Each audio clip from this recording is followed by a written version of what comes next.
The Forgotten Pantheon. In the time before Olympus rose and the great Titans were chained in Tartarus, there was an age known only as the Epoch of the Veiled Gods. These deities were neither benevolent nor malevolent, existing in a delicate balance, their names whispered in hushed tones by those who dared remember them. Deep within the heart of the Aegean Sea, far beyond mortal reach, there lay a hidden island, Atherios. Unlike other lands, Atherios was untouched by time. It was shrouded in perpetual mist, its sky forever twilight, where shadows danced across ancient pillars carved with symbols no mortal eye had seen.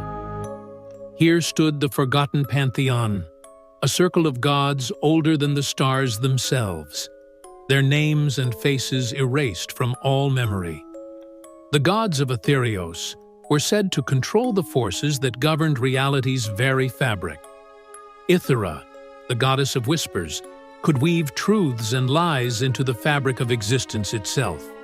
Zuroth, the god of liminality, was the master of thresholds.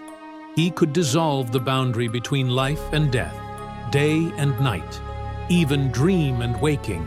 And then there was Tanel, the most feared among them, the god of the in-between, who ruled over the spaces that existed between worlds, between breaths, and between thoughts.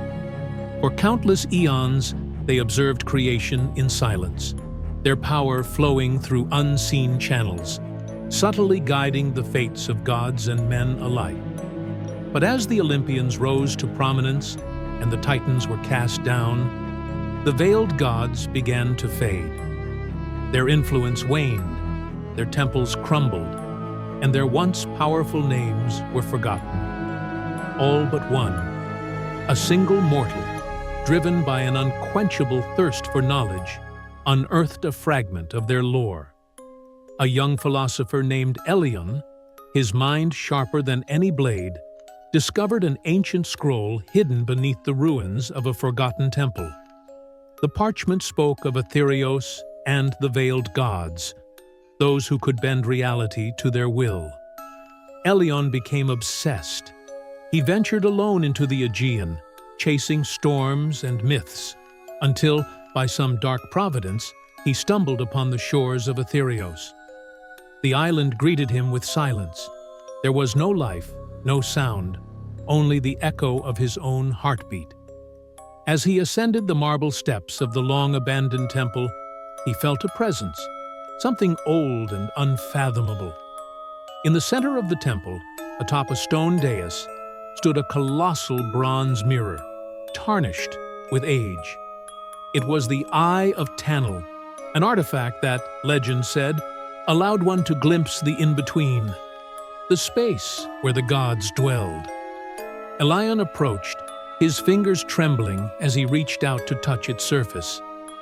The mirror rippled like water, and a voice, low and resonant, whispered his name.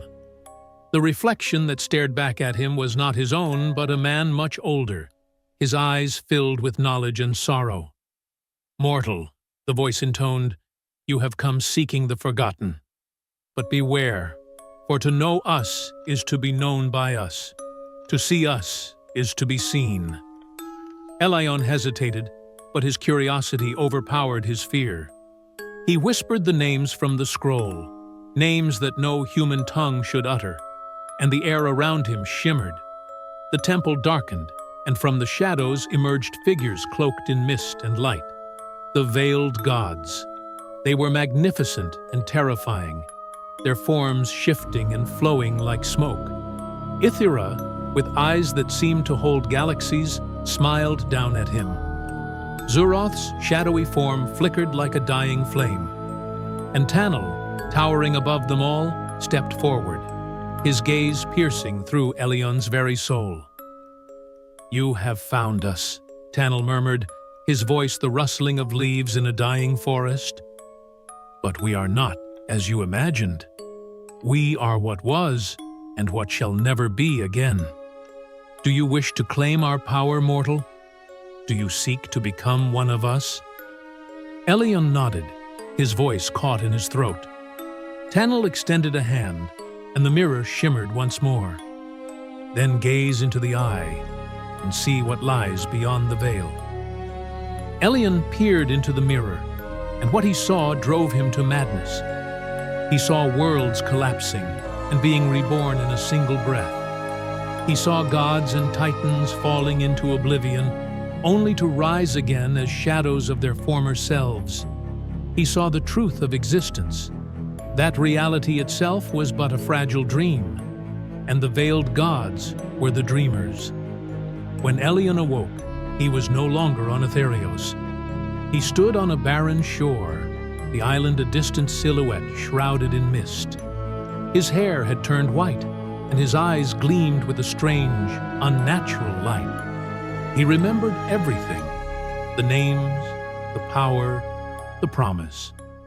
But as he tried to speak of what he had seen, his voice faltered. The names turned to ash in his mouth, and the knowledge slipped through his fingers like sand.